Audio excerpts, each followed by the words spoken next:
Adventist World Radio, the voice of hope. Radio feon'ny fanantenana na ny AWR. Izay manakoaniwa ny radio maneran-tany ilay feony fanantena ny tondrato kiazava.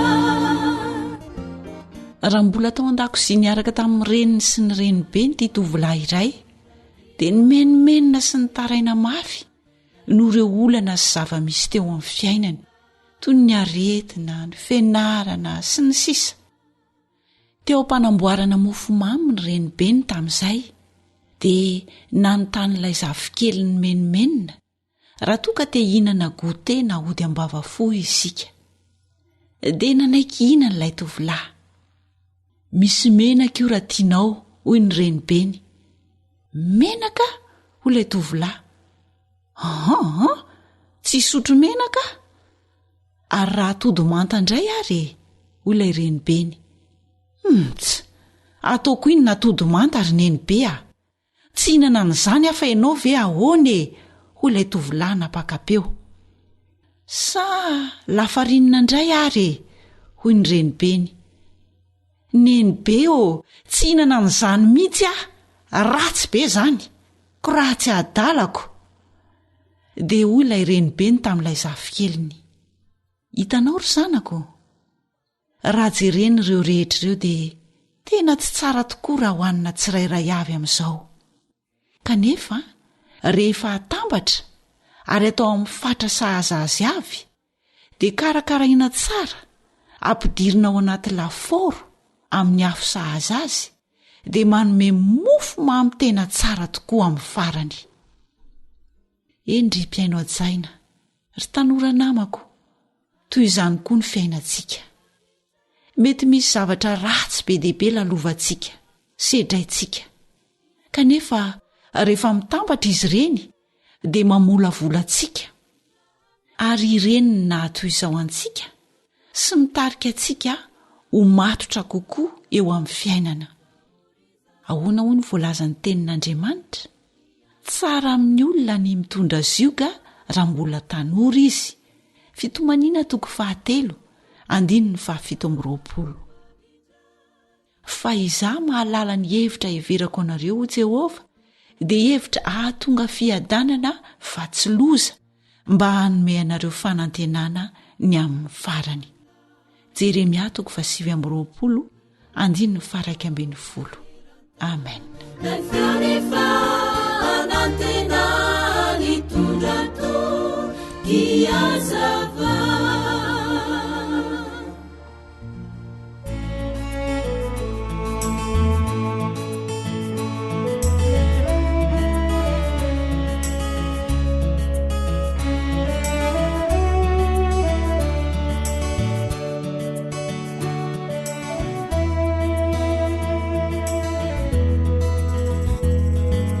Fiainanety mazana toko tsy laozany zava-manjo impirino kivy mila moifo adino lay tompo tsy to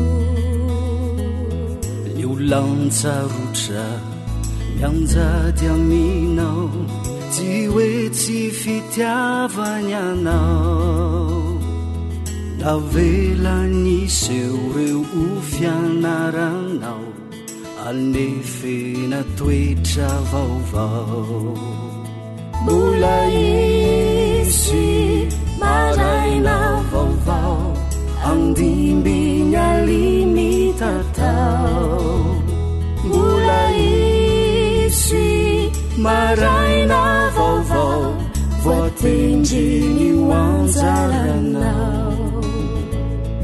Tarika Rija Malala.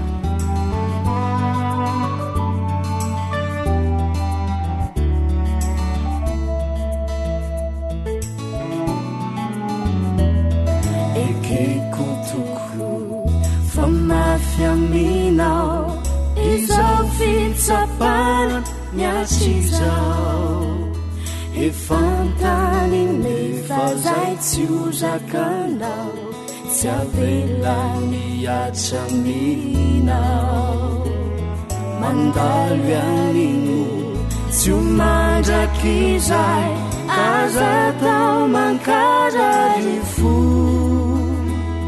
la efanandresy zao tontolo izao Jesosy no iady hoanao mbola isy maraina vaovao andimbiny aliny tatao mbola isy maraina vaovao voatendriny hoanjarana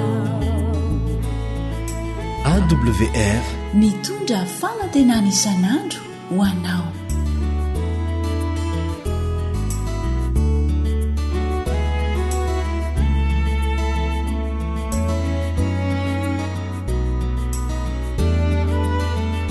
mbola isy maraina vaovao andiminy aliny tatao mbola isy maraina vaovao voatendriny hoanjaranao voatendriny hoanjaranao voatendriny hoanjaranao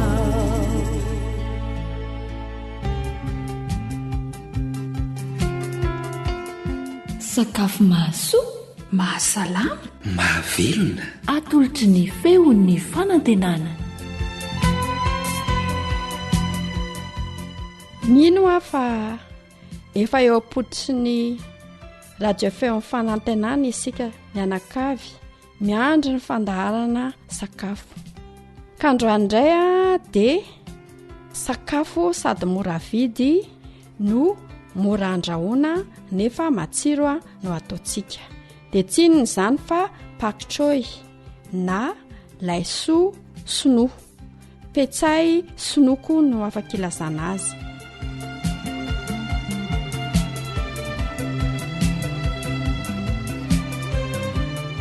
Inavera zavatra ilayntsika.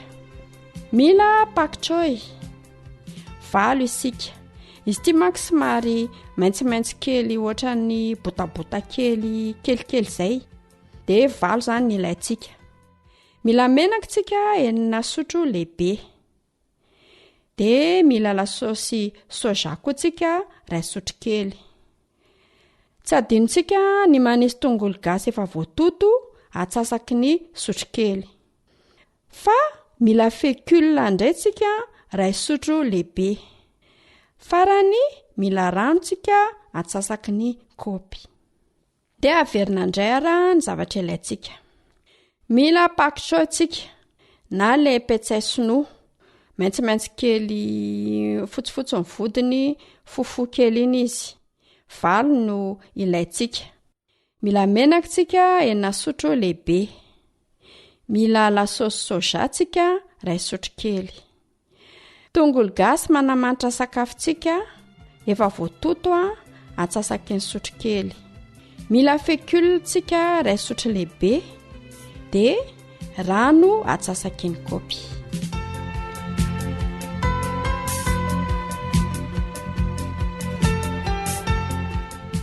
Dao amin'izay ary tsika hikarakara. Sasana madio le pakchoy. Tetehana atao vaventy.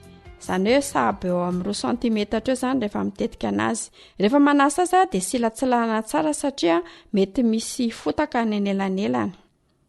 Rehefa izay dia endasina menaka mandritry ny 3 minitra eo izany. Le pakchoy na le hoe anana izany na ataontsika hoe anana.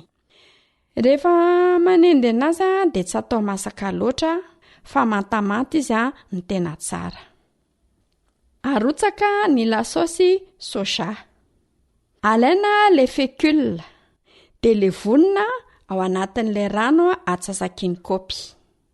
Rehefa izay dia arotsaka ao anatin'ilay anana indray le fécule efa niranoina teo.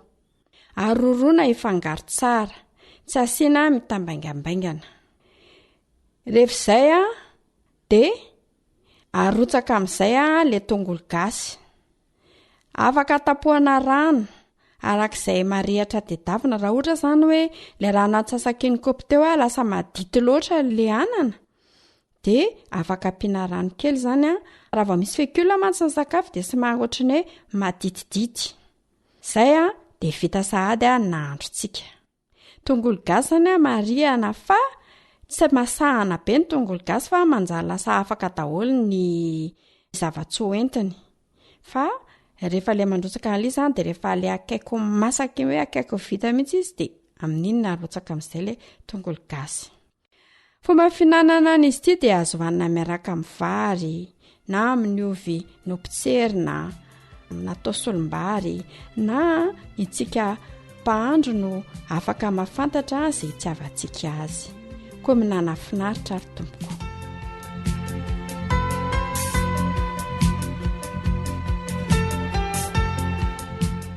Ndao ary a fatarina zava-tsy hoentiny ity anana ity. Ity anana ity a de ampiasain'ny sinoa saika isan'andro a eo amin'ny sakafony. Ary anisany a tsambalaritelondry zareo eo amin'ny fatezany zany hoe ela velona mihitsy zany ny sinoa. Akoatra ny sakafo hafa hohaniny izay mahasalama azy moa zany. Satria na ny antony betsaka vitamina A izy, tsara ho an'ny maso.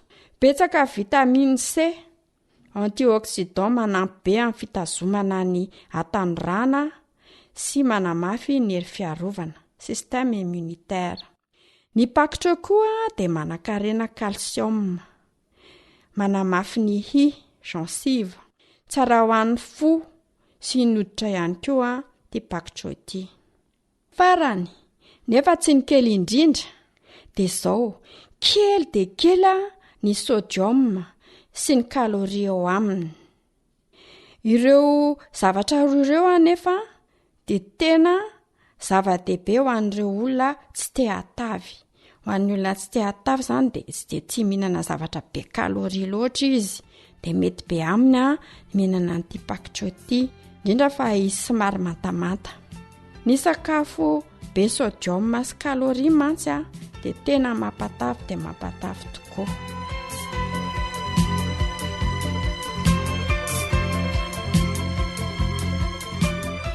Izay indray ara ny masaka azo natolotra antsika. Koa de manao veloma mahafinaritra anareo mpiaino malala. Sabina Rakototra Naivo ny teo amin'ny falorana ary Sama no nandrindra ny fandraisam-peo. Mandrapitafa tompoko. Akoatra ny fiainoana amin'ny alalan'ny podcast dia azonao atao ny miaino ny fandaran'ny AWR sampana teny malagasy amin'ny alalan'ny Facebook isanandro amin'ity page ity. AWR feon'ny fanantenana.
awr manolotra ho anao feon'ny fonantena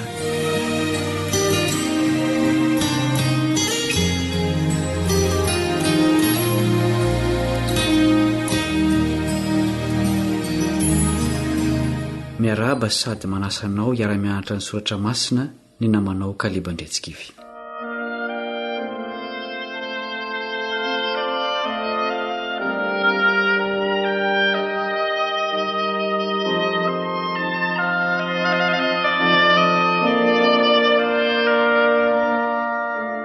fatorana manana ny lanjany lehibe eo amin'ny olombelona ny fatoram-pianakaviana indrindra fa aty amin'ny tany tatsinanana tsapa fa misy toetra fomba fanao iraisana ao amin'ny fianakaviana iray ankoatry ny raha iraisana izay mikoriana ao anatin'ny tsirairay nanana ny fianakaviana ara-nofo koa Jesosy nanome fahamaritana ny amin'ny tena fianakaviana izy tamin'izy tetỳ an-tany iza izy ireo izany no loahevitra hodinitsika anio hivavaka isika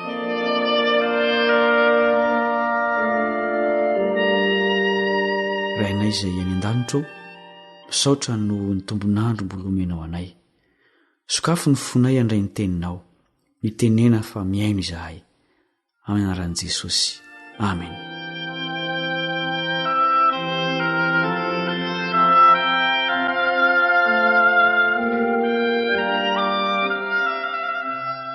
indray mandeha dia mitady an'i Jesosy ny reniny sy ny rahalahiny ny marika 7 no mitantarany amin'izany voalaza amin'ny 9 sy 20 ny anton'izao fitadiavana izao izao no voalaza ary niditra tao an-trano izy dia niangona indray ny vahoaka ka dia tsy nahazo ninan-kanina akory izy ary niava ny ranandre dia nivoaka ihazona azy fa hoy ireo efa verisaina izy ho fiarovana sy famonjenan'i Jesosy no nitadiavany fianakaviany azy mampalahelo fa amin'izao andro moderna izao dia tsy mifampitady tsony ny mpianakavy fa samy maka ho azy tsy fantatry ny ray aman-dreny tsony izay misy ny zanany sy izay ataony ihany tsy ny rahalahy na rahavavy ara-bakiteny fotsiny no rahalahy sy rahavavy fa izay rehetra nekena ho toy izany mpirahalahy sy mpirahavavy ohatra ny mpiara-mivavaka mpiara-miasa mpiara-mianatra mpiara-monina mpiray tanindrazana mba mitady azy ireny ve isika rehefa tsita izy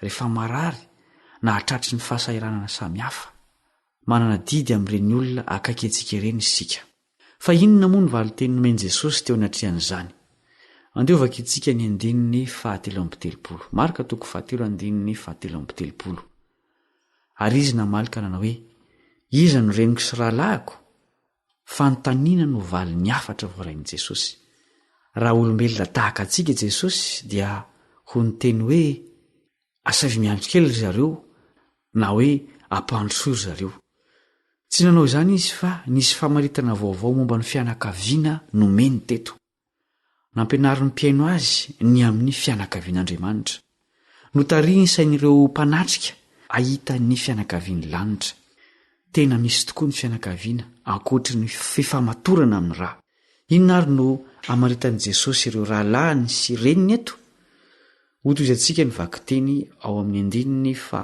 4:17 ary no nijery izay nipetraka manodidina azy izy dia hoy izy indro ny reniko sy ny rahalahiko fa na iza no manao ny sitrapon'Andriamanitra dia izy no rahalahiko sy anabaviko ary reniko ny fanaovana ny sitrapon'Andriamanitra no mamaritra ny fianakavian'i Jesosy marina tokoa izany fa rehefa mitovy sitrapo fitiavana zava-mahaliana ny olona roa dia manoatra noho ny piraitam-po azy izy ireny ireo olona niainon'i Jesosy no hevery no rahalahiny sy anabaviny sy reniny mihoatra noireo tena izy tao an-tokotany ny miaino ny tenin'Andriamanitra araka izany dia efa dingana ho amin'izany fidirana ho ao amin'ny fianakavian'Andriamanitra izany dingana iray fotsiny nefa izany fa ny fankatoavana sy ny fampiarana azy ireny no tena mahatonga ny mpiaino ho rahalahy na anabavy na renin'i Jesosy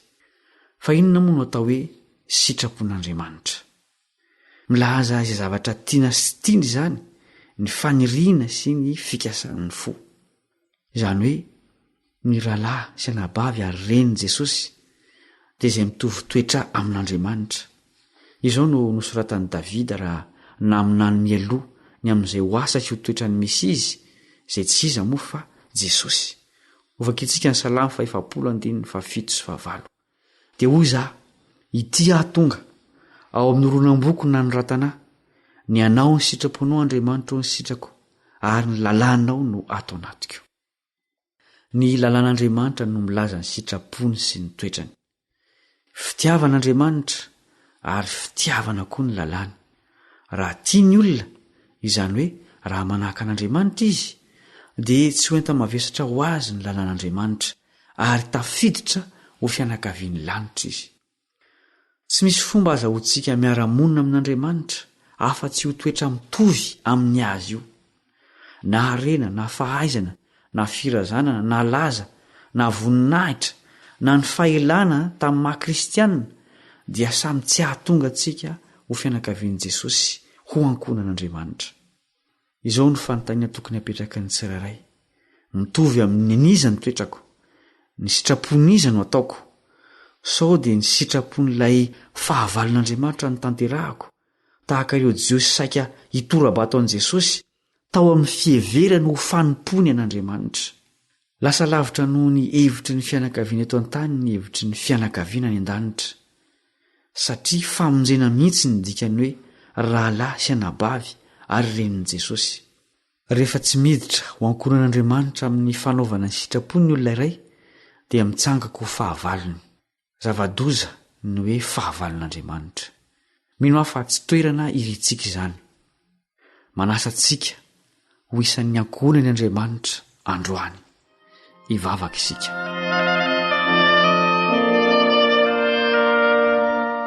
Ray masina ny an-danitro, misaotra anao zahay satria mbola antsoinao ho tonga ho isan'ny fianakavianao. Ampio zahay mba hiditra ao amin'izany fifamatorana masina izany. Esoro ny toetra sy ny sitrapo tsy mifanaraka amin'ny anao, ary omeo ny toetranao zahay. Soraty ato am-ponay ny lalànao mba andehananay tahaka anao. Enoy ary valio ny fangatahana fa tononona amin'ny anaran'i Jesosy zokinay. Amen.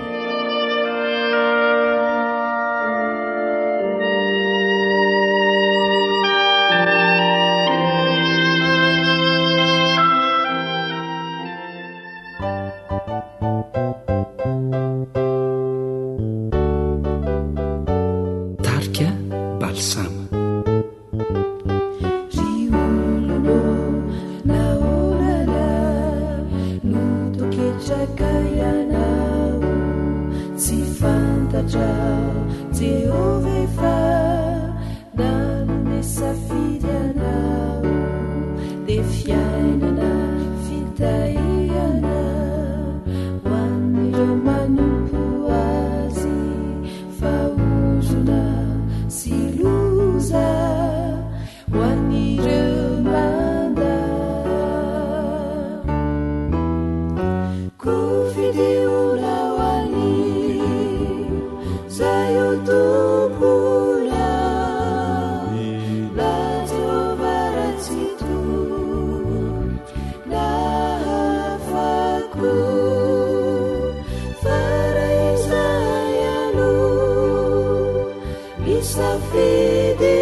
isafidiza teniakatunirai sanakarifana upanumboni atrani kumandakiza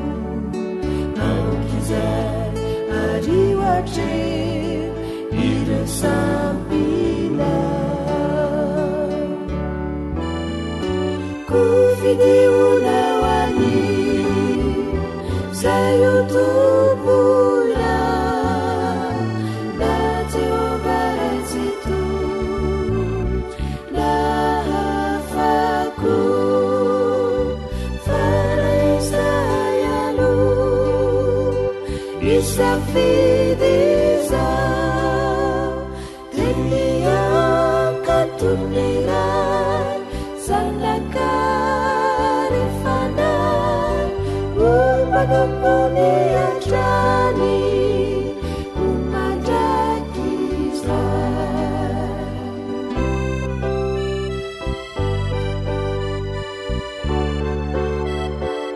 You are listening to Adventist World Radio, the voice of hope.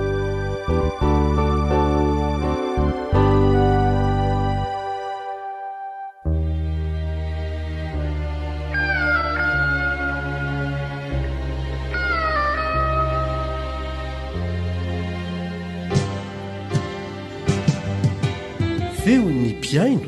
Feon'ny piaino.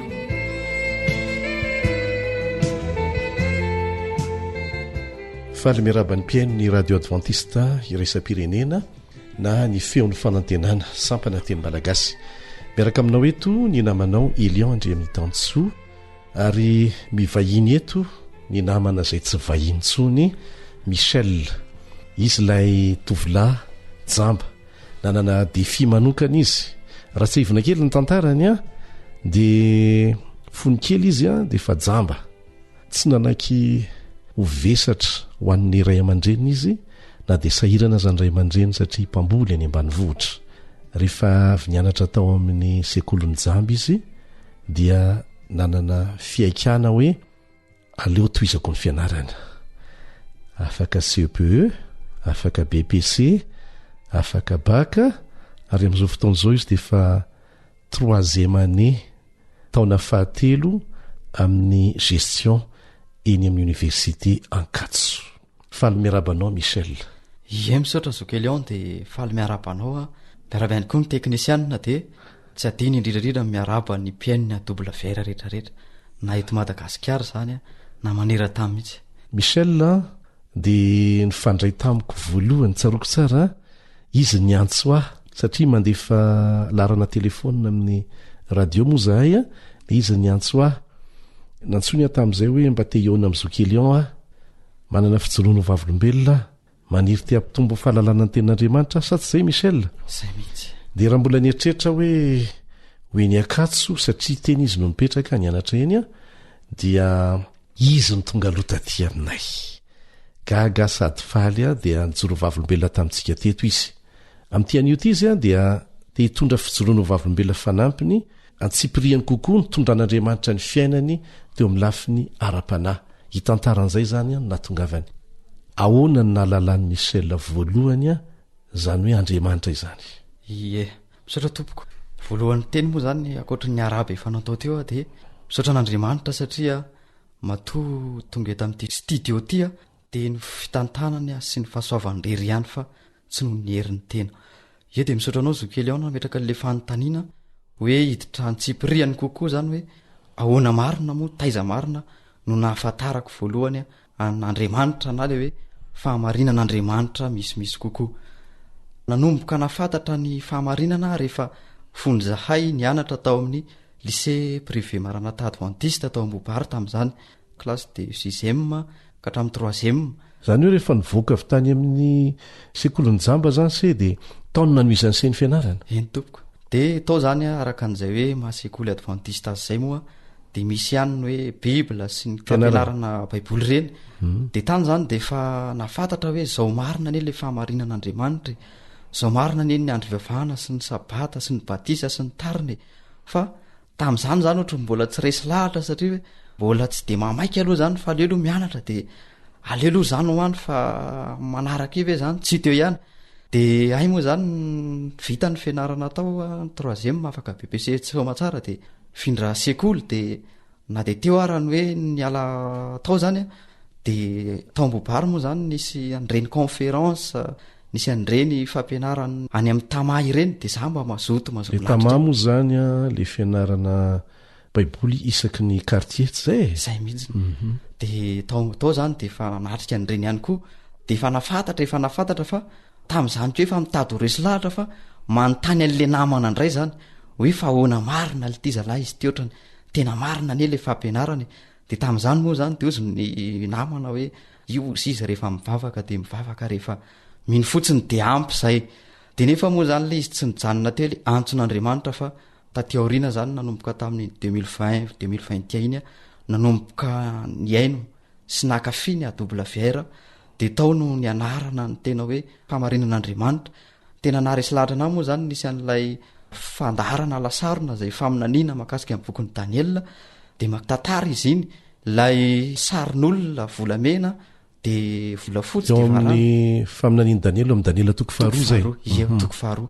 Dia rehefa nazavaina moa izy tamin'izany dia aty amin'ilay visy tamanga miaro fotaka zany ny tantarany tany amin'izao fotoana izao dia teo avao tena resy lahatra fa marina ilay tenin'Andriamanitra ary tena tsy mivadika amin'ny teniny koa Andriamanitra fa zay ny lazainy dia tsy maintsy tanteraka ary ny planiny dia tsisy mahasakana nizaniza.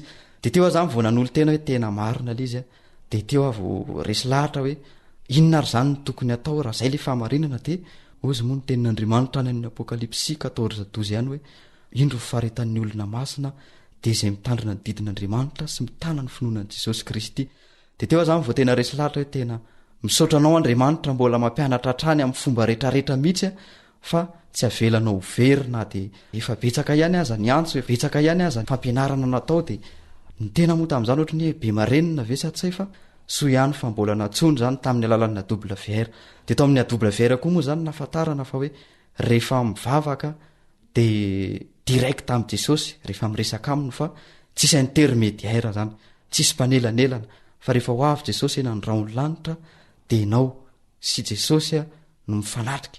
Dia teo koa moa le hoe fampianarana makasika an'le hoe tsy hoe ny fiangonana misy anao no hahavonjy anao fa ny fiangonana zany dia mitaizanao ho zatra n'le fahamarinana fotsiny fa tsy afaka hiantoko anao izy rehefa amin'ny fitsarany lanitra zany. Dia teo moa zany dia nanolo tena ary isaorana ny tompo fa vita batisa somatsara zany ary natrehan'ny ekipan'ny AWR zay tena anisan'ny zavatra tena nafaly indrindra zany ny batisinina dia hoe tsisy namana nanatrika ara fa teo zany ny ekipan'ny AWR nanatrika ary dia tena fifaliana tsisy teo zany vita batisa tamin'ny 23 avril 2020 teo zany. Tena ho anay koa i Michel dia tsisy fifaliana tahaka an'izany mihitsy tsisy ny fomba fana mamaritra n'le fifaliana zay azo tamin'iny fotoana iny ary raha isika aza nahita fifaliana ohatr'izay mihoatra lavitra noho izay ny fifalian'ny anjely rehetra miaraka amin'Andriamanitra any an-danitra any ary mbola ho betsaka lavitra noho izay ny fifaliana tsy tratry ny saina rehefa tonga anysika zay inona fa tsy maintsy atongavantsika Michel.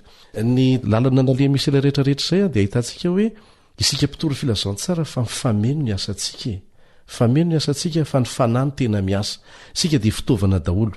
Teo zany aloha zany ny mpampianatra tany amin'ny sekoly tany Maranatha tany Amboibary dia teo koa ny konferansy natao tany teo ny fivoriana tany amin'ny Tama lasa Tama mifizy amin'izao dia teo koa ny radio zany zay azo lazaina hoe nijinja ny vonafafy dia nanatrika ny batisa izahay tonga somatsara teo amin'ny ranony batisa Michel ary ao ambalan'i Kristy izy amin'izao fotoana izao miomana ho amin'ny fiavian'i Jesosy.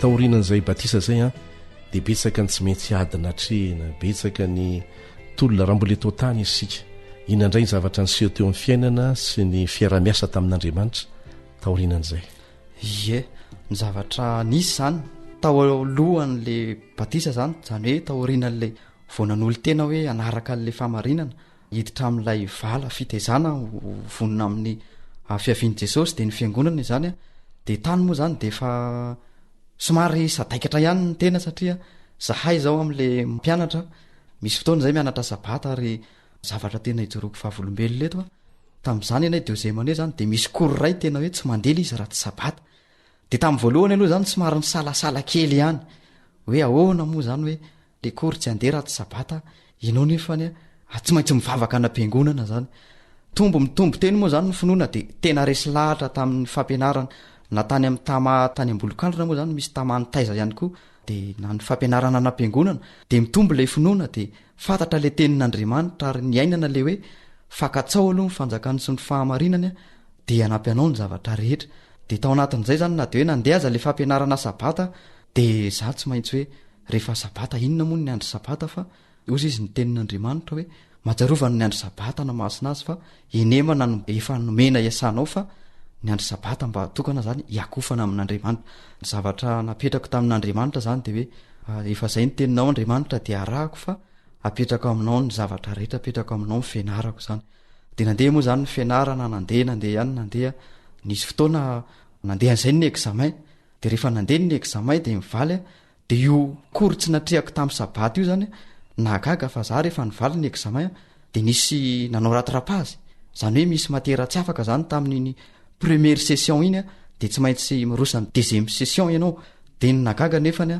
na dia tsy natrehako ara lay kory tamin'ny sabata dia nahagaga fa iny zany tena to dia afaka première session fa matera hafa no naverina amin'ny deuxième session ary dia rehefa mivaly moa zany ny rattrapazy tamin'ny farany dia mipasse troisième année ihany ny tenako dia voninahitra tena hoe voninahitra ao an'Andriamanitra satria tsy neriko tsy ny fahaizako fa tena tsapako le fiasana zany teo amin'izay fianaran'izay voninahitra ao an'Andriamanitra marina ary zany fitsoroana ho vavolombelona ataon'ny Michel zany dia ampitaina amintsika tanora zay misedra fitsapana koa eo anatrehany fianarana sabata isika mpiasa miasa sabata andramo ny mijoro amin'ny fahamarinana ny fahamarinan'Andriamanitra mba hahafahan'Andriamanitra mijoro ho anao vavolombelona zany Michel misaotra indrindra Michel amin'izany satria natao ampaherin'ny mpiaino rehetra izany amin'ny ady ara-panahy tsy maintsy atrehina ny lasa ho ambany lasa fa manomboko izao antsika izay mety tratry ny fahalemena ny asa sabata ny anatra sabata manaova fanandramana fa mazava be ary santionany amin'izay fanandresy tamin'izany ary nahita fitahina manokana avy amin'izany Michel inona koa ny zavatra azo Michel zay raina ampiaino antsika aloha satria fandalovan'ny Michel ararotina misy tononkalo kely zany tia mba tolotra ho antsika rehetrarehetra fa milohan'le tononkalo aloha dia ny afatra tiako ampitaina zany tamin'le zavatra izay nyresahana te dia hoe mahereza aza manetsy tadina ozy izy ny tenin'Andriamanitra zany amin'ireo karazanantso fa rehefa miantso anao izy dia valio fa tsy ahafanty antoka anao mihitsy ny fanarahandihan'Andriamanitra dia misy tononkalo kely tia mba zaraiko antsika penina WR tononkalo izay mitondra ny lohateny hoe Rybe Marenina somary afafa le tononkalo fa misy afatra ao misy afatra le afatra zany mba tia napita fa ohatrany hoe afafa izay ny tonony dia Rybe Marenina zany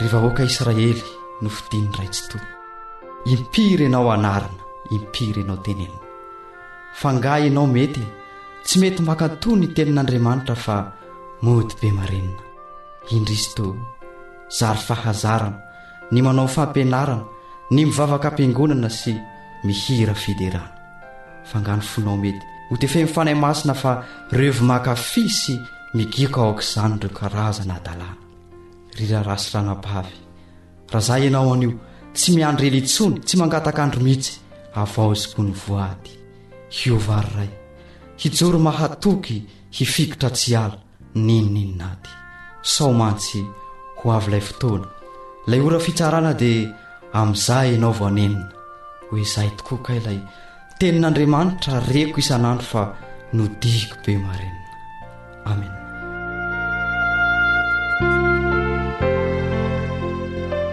Kanto dia kanto ary mana-talenta tsy fantatro misy teo aloha i Michel inoko fa tsy zarery makasitraka an'izany fahaiza-manao manokana ny men'Andriamanitra azy izany amin'ny lafiny tononkalo fa ho mpiaino rehetra mivavaka izay mba ampiroboroboin'Andriamanitra izay fahaiza-manao an'se izay ankoatra hoe fahaiza-manao hafa efa nomeny an'se. Misaotra betsaka Michel, mampahery izany teny farany hoentin'ny Michel ho an'ny mpiaino antsika ary. Ny asa fitoriana moa izany io moa le ozy ny tenin'Andriamanitra hoe tompo ray ihany fa mifanomezam-pahasoavana ny samihafa dia ny azy zany fomba ampahafantarako an'ireo namana sy izay mba mifanerasera zany dia amin'ny alalan'ny resadresaka eny dia misy ny fampiresahana dia toriana ampahafantarana andry zareo le fahamarinana zany. Dia ankoatr'izay ihany koa anisany mba fomba iray ihany koa zany hisariana ny namana indrindra moa zany fa reo olona jamba izay mpiraitrano amin'ny sity ao le ohatra hoe misy fampianarana hoe mety mba ilaindry zareo amin'ny fiainana any am-piangonana dia asaindry zareo mba hanatrika any dia nitanjona moa zany amin'izay fotoana izay tsy hoe maro isan'ny ao am-piangonana sanatria tsy hoe zany fa ny tena nitanjona dia hoe ny mba hahatonga azy ho mpanaradian'i Jesosy fa tsy mpanaradian'ny fiangonana hahatonga anazy zany hahalala ilay fahamarinana dia izay zany nitanjona ao anatin'izay. Dia anisan'ny fitoriana ihany koa mba ataoko zany zaraiko ny fampahirezana amin'ny alalan'ny finday zany. Misy telefonina zay aty amiko aty dia io zany mba ahafahako mizara tenin'Andriamanitra sy fampahirezana ho an'ireo izay olona nanako numéro dia anisan'izany izay zavatra izay ary be dia be moa zany miteny hoe makasitraka misaotra ary Michel dia za moa zany tsy hoe Michel ho an'ny isaorana fa Andriamanitra le tompon'ny teny isaorana. Dia fampianona radio moa zany toerana rehetrarehetra izay andehanako ka mahazo radio AWR dia isaky le maraina amin'ny 9 ka hatramin'ny 7 iny tsy maintsy mandeha io AWR io ao an-trano ary misy fotoana koa mba manasa misy moa zany namana tsy miraitrany dia mba manasa ihany koa indraindray hoe ino ity fandarany ity fa mety ahasoanao le izy dia ino moa zany hoe fanentanana fanambarana no anjarantsika fa anjaran'Andriamanitra no manao ny asa toyany rehetrarehetra. Dia makasitraka anareo AWR aloha zany naikina mpivahiny zay moa raha hoe te hivahiny nefa tsy isy mpandray inona ny ataonay fa any fotsiny izay. Dia makasitraka anareo rehetrarehetra zany amin'ny mpiara-miasa rehetrarehetra dia makasitraka anao mpiaino ihany koa nizaniza zany misaotranao naharitra ny aino dia mirary ny fahasoavana sy ny fiadanana avy amin'i Jesosy Kristy ho anao sy ny ankohonanao. Dia ny zavatra tiako afatrafarana zany dia hoe efa kaiky tsy ho ela dia ho avy Jesosy dia aza variana intsony fa ka tsao ilay arena tsy mety ritra dia ilay lanitra sy tany vaovao homan'i Jesosy Kristy ho antsika. Dia ho anao izay mpiaino mba samba ny aino an'ity fandaran'ity androany dia azy miala intsony amin'ny AWR fa tombontsoa be dia be no azonao amin'ity fankafizana ny AWR ity. Dia mampahery atsika rehetrarehetra mambra ihany koa mba hijory hatramin'ny farany ary samy voaka ho mpandresany atsika rehefa ho avy Jesosy eny amin'ny ranolanitra.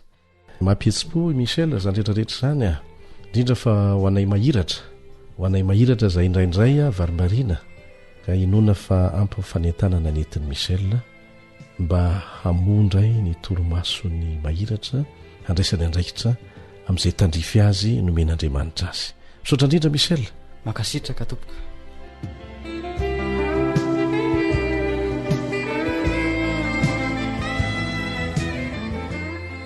AWR téléphone 033 37 106 13 034 06 797 62.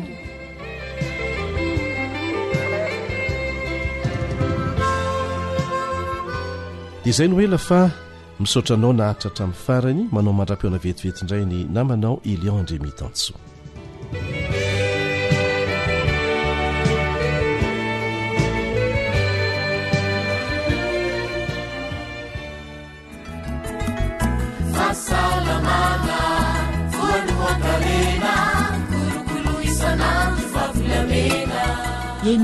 enoy ane fa misinina fa melabelarana ara-pahasalamana mandritry ny 10 andro nomany ny onja-peon'ny feon'ny fanantenana sy ny ONG Ziksoab iarahanao amin'ny dokotera Iva Ravelson. Rovina manomboka ny 3 jolay ka hatramin'ny voalohan'ny volana aogostra ho avy zao e. hafa kely tokoa zany ko dia mahakasika ninona sy inona no resahan'ny amin'izany.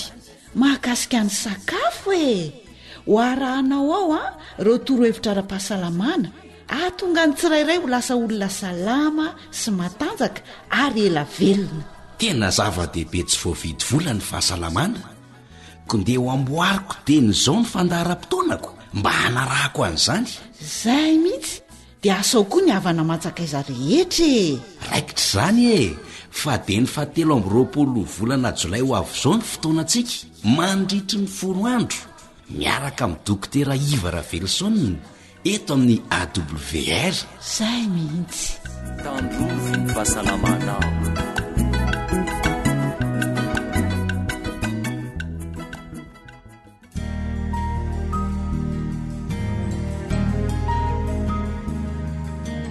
faniteninao no fahamarinana. taridalana manokana fianarana baiboly avoaka ny fiangonana advantista maneran-tany. iarahanao amin'ny radio feony fanantenana.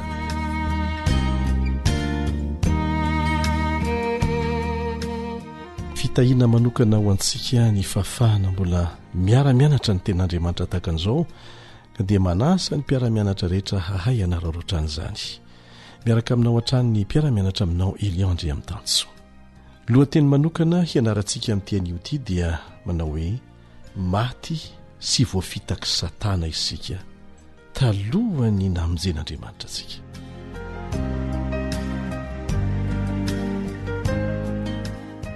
maty sy voafitaky satana talohany naneketsika any Jesosy ho mpamonjy antsika. ary marina tokoa izany, efa tsy nisy tsontika tahaka an'izay na iray aza tsisy velona fa vokatra izay fahasoavana izay mahatonga antsika ho velona afaka miara-mianatra ny ten'Andriamanitra tahaka an'izao. ary antony lehibe tokony hisaorana an'Andriamanitra isan'andro zany. hanimboantsika ny fianarana ary dia manasanao hamaky izay voalaza amin'ny Efesiana 2:1-10. Efesiana 2:1-10. ary ianareo dia efa novelominy fony mbola maty ny fahadisoanareo sy ny fahotanareo izay nalehanareo fahiny araka ny fomba an'izao tontolo izao, araka ny mpanapaka ny fanjakany eny amin'ny rivotra, dia ny fanahy izay miasa ankehitriny ao anatin'ny zanaky ny tsy fanarahana. teo amin'ireo no mitondrantsika rehetra tena koa fahiny tamin'ny filany nofontsika ka nanaovantsika ny dany nofo sy ny saina, ary araka ny toentsika dia zanaky ny fahatezerana toy ny sasany koa isika. ajantsika eo aloha lazaina eto a fa Andriamanitra no namelona antsika fony mbola maty isika. na velona zany fahitana antsika dia fa namany maty tahaka ny ravikazo nongotana tamin'ny tahony dia fa namany efa maty nadoatra ny mbola velona zany fahitana azy. tahaka an'izany isika rehefa mbola nandevozy ny fahotana dia no velomina no vonjena tamin'ny fahasoavana izasy ianao. nitondra tena tahaka n'ireo olona izay mbola tsy nandray ny famonjena isika teo aloha, fa ankehitriny efa voavonjy. tsy tanteraka fa kosa tena tsy andevozon'izany fahotana izany kosa. izao no toy ny teny fa Andriamanitra izay manan-karena amin'ny famindrapo no ny alehibe ny fitiavany izay nitiavany antsika, na dia foany mbola maty ny fahadisoana azy isika, dia nahavelona antsika niaraka tamin'i Kristy. izy no nahavelona antsika niaraka tamin'i Kristy, famonjena, fahasoavana namonjena anareo. ary niara-natsangana isika, niara-napetrany any an-danitra ao Kristy Jesosy, izany hoe tsy novonjeny fotsiny fa tena manana tanjony izy ahatonga antsika ho tonga any an-danitra. dia toy ny 7 mba hasehony amin'ny andro ho avy ny habe ny areny fahasoavany amin'ny fahamoram-panahany amintsika ao amin'i Kristy Jesosy, fa fahasoavana namonjena anareo amin'ny finoana, ary tsy avy aminareo izany fa fanomezana avy amin'Andriamanitra. izay no hevitra le hoe fony mbola mpanota isika dia maty ny solo antsika Kristy, tsy niandry antsika izy mba hanao dingana, fa izy no efa nanao pilanina mialoha mba havelona antsika indray. ary fahasoavana izany ho ny 15 hoe tsy avy amin'ny miasa fandrao isirehare tsy avy amin'ny ezaka nataoko manokana na tonga an'Andriamanitra hanao pilanina hamonjena fo ny ambola tao anatin'ny fahotana fa tena fahasoavana ny atao hoe fahasoavana dia averina trany fanomezana maimaim-poana omena izay tsy mendrika an'izany mihitsy. 10 fahasany isika voaforona tao amin'i Kristy Jesosy mba hanao asa tsara izay namboarin'Andriamanitra raha teo mba andehanantsika eo aminy. Rehefa nivonjena tamin'ny fahasoavana isika dia tadidio fa tiany mba hanao asa tsara. Voaforona ao amin'i Kristy mba hanao asa tsara. Tsy nivonjena tamin'ny fahasoavana mba ahafahana mitotongana miverina amin'ny fahotana fa mba hanao asa tsara. Ao amin'ny Efesiana 1 angatany ianao hamaky an'izany dia soritsoritany apôstôly Paoly ao ilay famonjena no mena antsika. Dia milaza fohifohy ny tantaran'ny mpino tao Efesosy izy eo amin'ny 17 no jerentsika kaiky. Ao aminy koa ianareo rehefa renareo ny teny fahamarinana dia ny filazantsara famonjena anareo eny ao aminy koa ianareo rehefa nino no nasiana tombo-kase tamin'ny fanahy masina araka ny teny fikasana. Ho antsika rehetra ny famonjena ho an'ny olombelona rehetra saingy ho an'izay mandray an'izany no hisy fiatraikany eo amin'ny fiainany amin'ny alalan'ny hery ny fanahy masina vela ny asa aminy zany famonjena izany. Ao amin'ny Efesiana 2:1-10 efa nivakitsika teo dia miresaka ny tantaran'ny fiovoam-pon'ireo kristianina tao Efesosy ny apôstôly Paoly ary amin'ny fomba manokana kokoa no anehoany azy.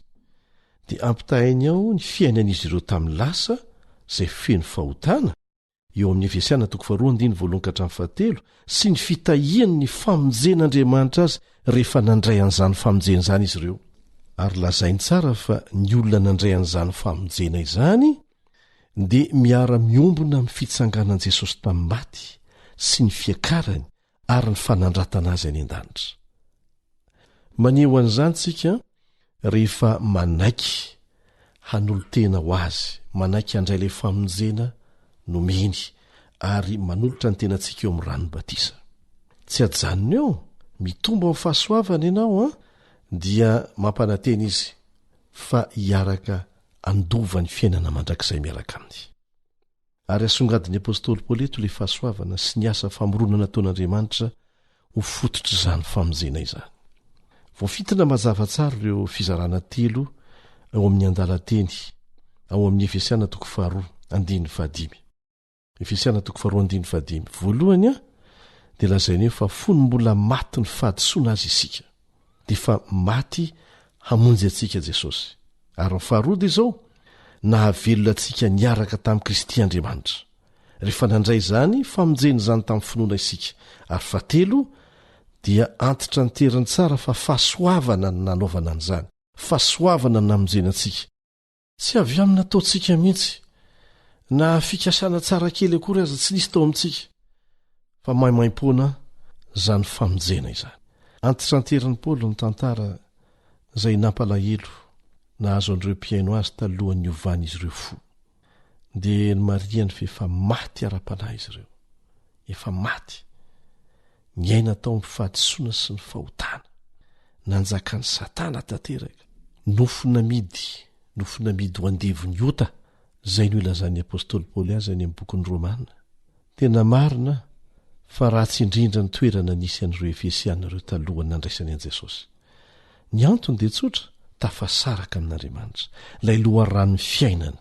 Ary izay nge ny dikany hoe fahotany, mampisaraka antsika amin'Andriamanitra izany. Ary izay no natonga Jesosy ny teny hoe raha misaraka amiko ianareo dia tsy hahefa na inona na inona. Teo am-panazavana ny lasan'ireo mpiaino azy dia ery anankiroa ny voalazan'ny apôstôly Paoly fa nanapaka azy ireo. Voalohany dia ny fomba n'izao tontolo izao. Ny fomba n'izao tontolo izao dia ny fanao sy ny fitondran-tena teo amin'ny fiarahamonina tao Efesosy, izay nahatonga ny fiainan'ny olona ho lasa mikomy amin'Andriamanitra mihitsy. Dia rehefa afaka tamin'izany izy ireo dia nisaotra an'Andriamanitra. fa ny tao ambadika izany dia tsarofo fa satana nanapaka azy ireo tamin'ny fomba fetsy. Mpanapaka ny fanjakany eny amin'ny rivotra izy, hoy ny Efesiana 4:2, satria eny amin'ny rivotra, eny amin'ny faritry ny lanitra, hoy ny dikateny ombona ny eto Madagasikara, eny no hitoeran'ireo hery ivelan'ny an'ny olombelona. Izay no ilazana azy hoe fanaratsy eny amin'ny rivotra, ary tsy mijanona miasa izy ireo araka nyvoalaza amin'ny Efesiana 4:2 manao hoe fanahy izay miasa ankehitriny ao anatin'ny zanaky ny tsy fanarahana. Ao anatin'ireo izay tsy manaiky an Jesosy ho mpamonjy azy dia mbola manjaka tanteraka izy ireo, ary tsy sokatra mihitsy masondreny olona ireny raha toa tsy manaiky ny bitsiky ny fanahy masina izy ireo ahafantara ny tena toerana misy azy sy ahatonga azy hitady famonjena izay tsy misy afa-tsy eo amin'i Jesosy irery ihany. Entanina isika izay mpiaino ary efa nanolo tena ho an'i Jesosy mba hiara-iasa amin'Andriamanitra, tahaka nataony apôstôly Paoly, ampafantatra ny olona ny toerana misy azy ary hivavaka ho azy mba handraisany an'i Jesosy izay hanovaolana azo antoka sy maritra ho an'ny fiainany. Amen.